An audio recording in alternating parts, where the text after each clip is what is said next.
was vital on earth that you had the one God. And of course, that one God in those days was the Son. There is this big link up between the Hindu scripts and the early chapters of the Bible. If you look at the very early writings in the Bible, you'll see that the God of Abraham is described as I am that I am. That is an exact translation of a Sanskrit mantra. Even the name Abraham isn't that far from Brahma as a word. Hello and welcome back to the Spiritual Freedom Show with Richard Lawrence. My name is Darren Bull, and this is the podcast helping you to awaken your chakras, to unlock your psychic powers, and to discover true spirituality. This week's show explores those hidden threads that connect the world's spiritual traditions. We'll be pulling back the curtain on a secret narrative hidden in the Christian Bible, stretching from Abraham to the Exodus and even beyond, and in particular the steps that have been taken to protect the truths that have been considered essential to the spirituality and enlightenment of humanity on Earth. So don't miss this fresh and enlightening perspective on spirituality, on history, and your own inner potential. And thanks for subscribing to the show so that more people can be inspired by these spiritual truths. Richard. Darren. So I think we've got a very revealing show today about the one God, I'd say, of the ancient masters of the East and the West. Absolutely. And I think... everywhere. And everywhere. Creation, yes. Exactly.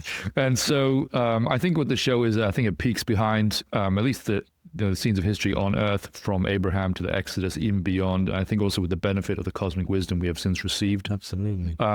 To give us a more profound, I would say, and secret narrative, not one I've heard before, only one that's sort of come out in our conversations that I'm really excited to share on the show.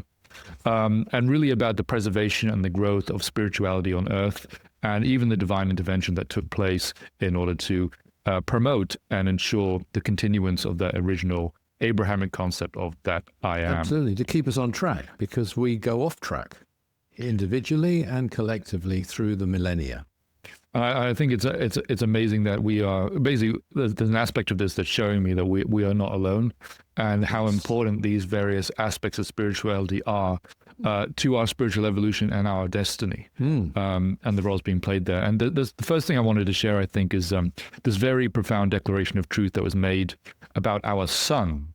Absolutely. In a teaching called The 12 Blessings, which many of our listeners will be familiar with, given by the Master Jesus through the mediumship of our Master, Dr. George King. And it says this, remember this is about the sun. For this is the God of your Bible. It is the Brahma of the Hindu scripts. This is the nearest thing to God in your concept of manifestation. So Rich, can you break this down for us? What is this saying, and what does it reveal about the sun? Well, it's a tremendous revelation, isn't it? And it explains everything. In fact, there's a parallel quote, might be good to bring up now, actually, before we really get into this, in the 9 Freedoms, isn't Sure, it? Yeah. I'll share this. Again, many of our listeners will be familiar with the 9 Freedoms, another channel teaching given through Dr. George King. And in this one, there's a quote again that says, "It is little wonder that the scribes who wrote the Bible regarded the sun as God. It is little wonder that even in more ancient times than this, they worship this as a god. For deep, deep down, beneath the slime of man's ignorance, there was a burning spark of the divine, which burned with the selfsame flame as burneth this mighty globe." That's a tremendous statement, actually, that we could pore over that statement for some time. There is a self-same spark that burneth within man. And it's interesting, isn't it? Because the spark of God that burneth within us human intelligences, is depicted, certainly in a practice that some will know, the practice of the presence. Oh, yeah. As being within the globe, the golden globe, which is like a miniature sun above the head, and that's where dwells the divine spark. So there's that tiny little miniature parallel, which brings me to a statement made actually in the Bible by the scribes who wrote it, in Genesis. Oh, yeah. Actually, and it's this. So God created mankind in his own image. In the image of God, he created them. Male and female, he created them. Now, I was raised, as maybe you probably were too, I was, believe, yeah. in the Christian church. I was at a very orthodox place, really. I was schooled at for 2 years at King's School, Canterbury. And so I was confirmed by the Archbishop of Canterbury. And it's a place where a lot of people were expected to go into the priesthood and so on. And this statement, God made man in his own image, is something you heard quite a bit. And I could never really buy into it. at the time at all. But I've never been able to buy into it. And I think the reason is because what they do, a lot of the people who teach that, is they depict God as a man. Yeah. Not even a male, because it says they're actually male and female, but it was a man. And with long hair and, features. Yeah, the classic image. Yeah, white-haired man looking down from above the clouds or whatever. And they do the same. They started to do the same with Zeus, by the way, in the ancient Yeah, actually, Greek it's a religion. very similar image, isn't it? Yeah, but the Zeus, though, was one of the gods. This is like, this is God. This is it. This is the ultimate. And so I couldn't buy into that, because then I realized, actually very recently, when I had an amazing experience of this very thing, that, of course, that idea, they've got it the wrong way round. They're then saying that man made God in his own image. And that's what they actually did. It's much vaster than that. And without going into all of it, because I had this incredible cosmic consciousness experience very recently, and it's only the second time I've had that. It's a cosmic form through the universe, actually. And it is actually true, that statement. God did make man in his own image. But it's much vaster and much deeper than it may appear to be. We might want to come back to that. Safe to say that in the writers of the Bible, though, were seeing it as the sun, because it wasn't known what the planets are. They knew about the sun. The sun was worshipped by wise people, not by primitive idiots, but by wise people. And they regarded the God of the sun. Now, if you look at the very early writings in the Bible, you'll see that the God of Abraham is described as I am that I am. That is an exact translation of a Sanskrit mantra, one that I've actually been initiated into by Dr. George King, the great master that I was privileged to know very well, follow and be a friend of as well.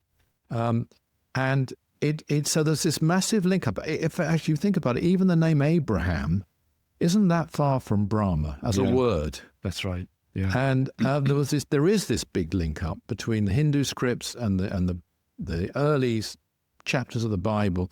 I mean, even getting off topic for a second, the Noah story is a very sort of basic and primitively worked out description of the post-Atlantis I totally believe survival. That. Yeah, I totally believe that.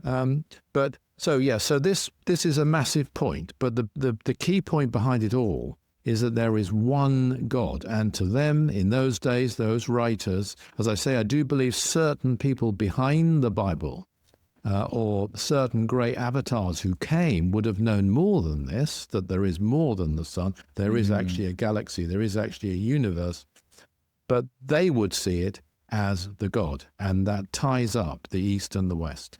And just to come back to your experience for a moment on this point about the spark of the divine within, I mean, what do you think you might offer our listeners just based on that extremely profound experience that you had recently about this I am? How could someone understand it a bit more about what we're talking about? Well, it was not something I expected, and when you have an experience of any great spiritual nature, you don't, while you're having it, register things like surprise. Of course. You don't think in that way. And if it's a samadhic state, you're not thinking at all per se as terms of thought. I mean, you've gone beyond the process of conscious thinking and you've gone into a trance state.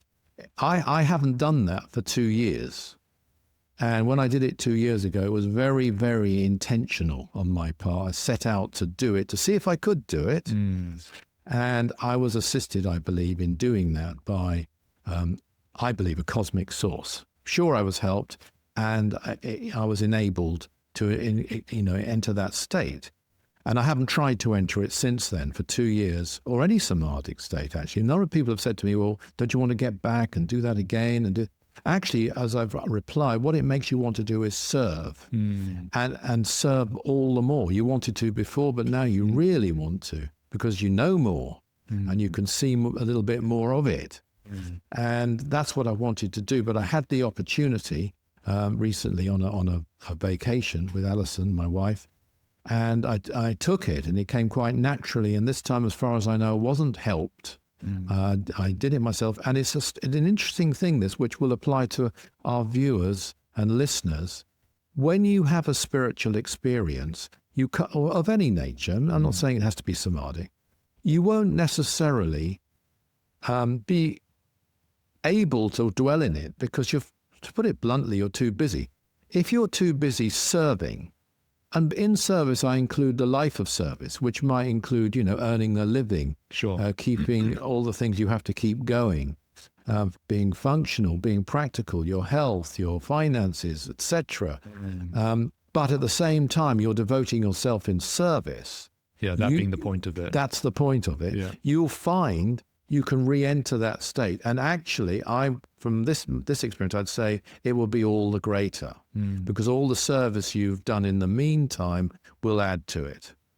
And which is what I found on this occasion. Gotcha. So I found, first of all, it wasn't easy. You still have to do the steps. And if you're entering that state, you have to take Kundalini up and to, at least partially at minimum to the highest chakra.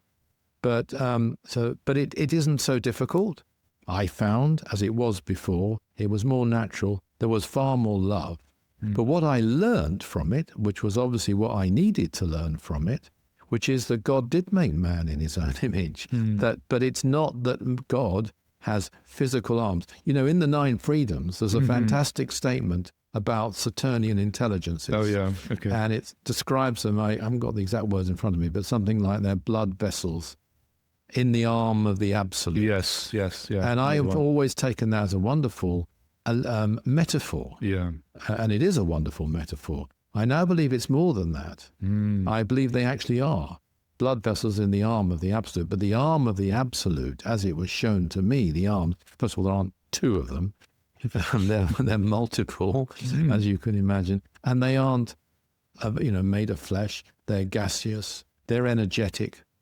You can't think a thought without radiating energy, and especially a spiritual thought. And you can't think without an interchange of energy within you at some level. It's all interconnected. Totally. And so the macrocosm is a perfect reflection of the microcosm. And, it sounds odd to say this, but even lips, and I wasn't shown all the anatomy, but there are equivalents, but at a massive, massive cosmic scale. And so that statement made by the writers of Genesis, which is the first book, as you say, in the Bible, is actually true, probably more than they knew, those writers, because they would have seen it as the sun. But they would be right to see the human being as a reflection of the sun. And as I mentioned earlier, we have this miniature sun, and it's there above our head, and it's there that the spark of God dwells. Well, actually, just coming back to that point and the practice of the presence reference that you made, I mean, it sounds like essentially what you're saying, there's a way for us to affirm this I am within us and to recognize the divine spark and help to bring that integrated manifestation or expression. Yeah, I mean, it's all I am. I mean, it's all, that's the whole key. I mean, that's our link. That's how we know. We can know God through that. There's one other interesting aspect to this, I think, is that we spoke recently about the role of a great pharaoh, Egyptian pharaoh named Akhenaten. Yes. And of course, Moses is a part of the story, a great avatar from another planet, and their role in trying to preserve or help preserve this Abrahamic concept that we've talked about, of this I am. Yes. And I wonder if you can help us just go behind the scenes here a little bit. It's fascinating. To this story. To me, it's fascinating because you do have to go behind the scenes and you do have to go beyond what's written. If you take the story of Joseph, and as they say in the musical, his multicolored dream coat, it's a fantastic story. I mean, you can see why it's so well known, and you can see why that musical by Andrew Lloyd Webber and is all over the world and performed all the time because it's an amazing story. But behind it is something very interesting. So you had this. I mean, I don't personally, either in the Hindu scripts or in the Bible, actually take literally always the descendants, the ancestry that you're given. You're given it in both of them. The son of so-and-so, the son of so-and-so, and he so-and-so came from so-and-so, etc. I think certainly in the Hindu scripts, and possibly too in the Bible as well at times, very often this isn't a lineage of birth. I think it can be a lineage of initiation. Okay, yeah. And discipleship. Okay. And I'd say especially in the Hindu scripts. I see. So people who are described as brothers, sometimes not even good. They might be evil, just brothers. Yeah. In the Ramayana, for example. Yeah. I don't think they're necessarily blood brothers as through birth, but they have an affinity together. Yes. Yeah, I see. And likewise, you get that, and it's very, very common. And the discipleship, the apostolic, as they'd say in the church tradition, is a closer bond actually, even than blood bonds. It's a passing of a succession of a different kind. Yeah, it's a mystical and actually passing. a more important one, I guess, as far as a spiritual text really is concerned. And can be linked through the lives more, not always, but can be much more than blood relatives even. Quite a lot more than blood relatives actually, who you might only be within that one particular life and have no real links with much beyond that. Yeah. There are exceptions to that, of course. Anyway, so taking that as putting that on one side for the moment, you have this idea of Abraham and then Isaac. I have heard, but I've only heard kind of second hand. I haven't heard Dr. King say this, but I've heard that it was said that Abraham was a movement, not an individual. Okay. And I've heard that was said by an ascended master called Saint Guling, but I haven't seen that. I can't take it as absolute fact. It would make sense, and it would make sense. It could even be both, like an Abraham movement. Yeah. It could be an individual that name and a movement. Yeah. But anyway, it was passed down to Isaac, and then we have the story of Jacob and Esau, those who know it. And then Jacob was the next inheritor, even though he was the younger son. Just aside, there's something very interesting there, because without going into that story, it is said that Isaac passed his succession, who was, they say, physically blind by then, on by accident to Jacob. Well, who knows how true that is. But here's the point. It is said that once he'd done it, even though he realized afterwards it had been done because he couldn't see properly what he was passing on, it said. It's quite a story to it I won't go into. He couldn't change it. That's very interesting, because it does show that an initiation once given is given. Yeah. So however it happened, it went through to Jacob, and then you have this story of Joseph and the brothers. Now, it's a very odd thing, because really, historically speaking, this was a tiny group of people, really, but they were still, I would take it, upholding this one God, the God of Abraham tradition. So again, then you have this amazing story about Joseph, which is very interesting. It's interesting too that he married the daughter of the priest of the Pharaoh, eventually, after quite a story. Yeah. And that's interesting, because she would be, a mystical figure of a very different tradition. So, and it seems that he virtually was ruling Egypt by then. In the meantime, then, he brings in to Egypt his family, Jacob and his brothers who'd betrayed him, but that's, again, a long diversion we haven't got time to go into. People can look into it. It's all there. They may know it. Anyway, he brings them in. Now, here's what, then, of course, this kept the tradition, it kept them going. They survived as a result. He was a very psychic person. That movement and that belief. Yeah, that's how he got into his position. He was capable of interpretation of dreams and psychic abilities. And so it kept the tradition going. He brought them into Egypt. But, of course, I think personally an error was made. That's just my opinion, in that it's fine while he was alive and in power. But once he wasn't alive, they were there, and perhaps with hindsight, he might have taken them out again. I see. But he didn't. And you have the history then of the Jewish religion later, because it wasn't called Jewish then at all. The 12 tribes came. Yeah. The 12 tribes, the name Jew, the word Jew comes from one of the brothers, Judah, because that particular Just tribe one of them. survived. So this is late, just one of them. This is all later. So anyway, they were taken in and they were enslaved. And so that wasn't, they kept it going, but it wasn't able to flourish, even in some small terrain. I think they were from Canaan. They were then captives. Now, then after that period, from all that we can gather, along comes Akhenaten, out of the blue. What he was, I don't know. It seems to me that he behaved like a master. Within Egypt, they had a multitude of gods, not all of them very good. And it was very mixed up. They'd say they were good, but, they had a pantheon, didn't they? Yeah, they had a pantheon. You had the same thing happening there that happened in ancient Greece. That happens with the Hindu gods, half animal or even half bird, half human. You have all this going on. And Akhenaten, right out of the blue, I think his reign was 40 years. I'd have to check that. I think it was about that. But suddenly, and of course, his very well-known wife, Nefertiti, suddenly become worshippers of the sun, and everything else is stripped away, and it becomes a kingdom that throughout his reign worship the sun.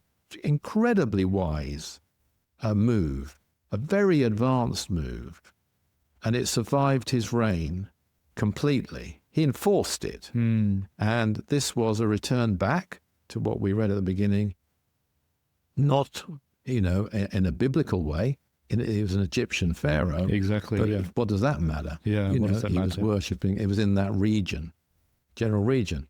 Now, after he finished, he died. It was no longer maintained. It was very immediately reverted back. That's right. Yeah. And this can happen. You can have a great one comes along. There's a wonderful statement in the fourth blessing, actually. Oh yeah. And it's along the lines of they come and the takers of that light. For the takers of that light realize that's a great example of that happened to them. Yeah. So let me just find that if I can. Yes, here we are. Then they pass onwards. This is talking about planetary ones, and I'm not saying that Akhenaten was a planetary one because I don't know. He could be ascended. He may just have been a great master. I do not know. But this statement is very true. They pass onwards before the takers of that light do realize what has happened to them. And that's exactly what happened in Egypt. They didn't realize what a wonderful thing he'd done, and they reverted back.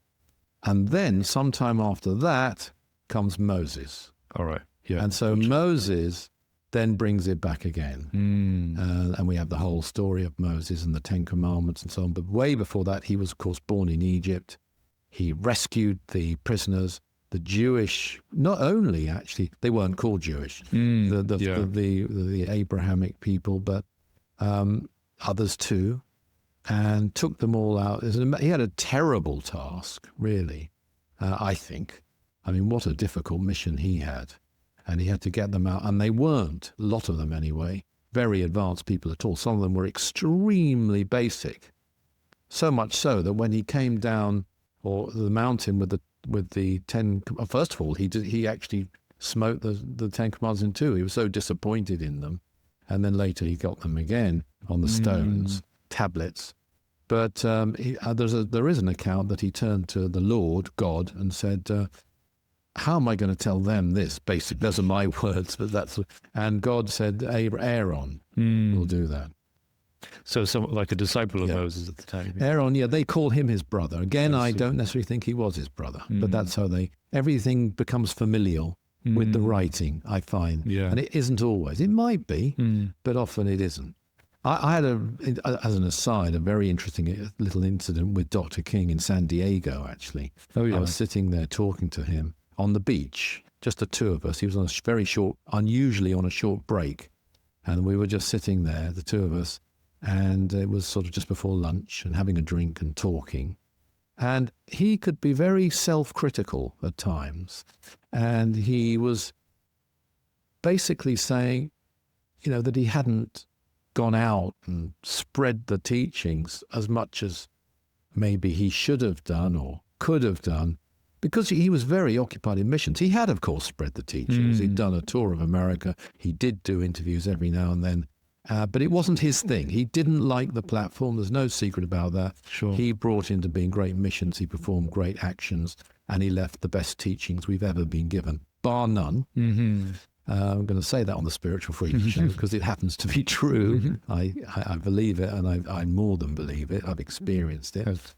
But anyway, so this was the conversation. So I was trying to put him at his ease and sort of, not quite comfort him, but to reassure him. I said, well, this isn't really your task. This is your disciples should be doing this. You've brought the teachings to us. It's for your disciples to do it. And I cited this example of Moses after the Ten Commandments. And God said, well, Aaron will do that. And as I did that on this beach, a little toddler, a little child, kicked a ball over, and it was rolling along, and it landed at Dr. King's feet. And then the child's mother said, Aaron, get that ball. Right that second. And the Dr. King looked at me, and and he made a comment. But there you are. But, sorry, that's a diversion.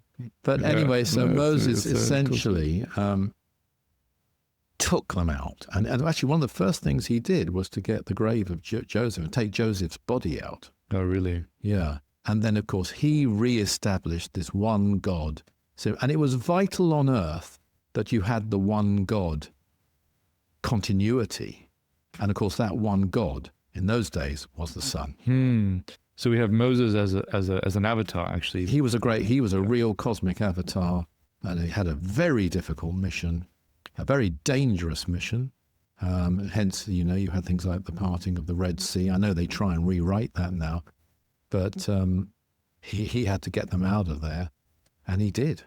I think the fact that he has come, I think just underscores the point that you're making, that this was so essential to preserve on earth. This. And it carried on, and it was also, you had this happening in the Hindu religion, as I say, the ancient Greeks, the multi-God.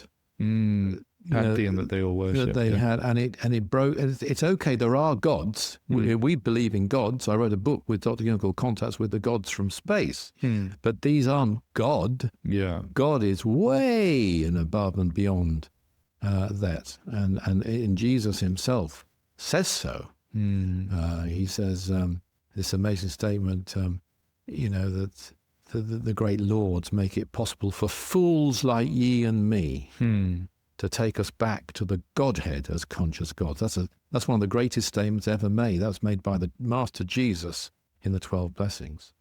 And so I think what's also interesting is that, even after Moses, then you've got figures like the Master Jesus, like the Lord Buddha who came. And Lord Buddha, just as a little, he went out of his way not to mention gods.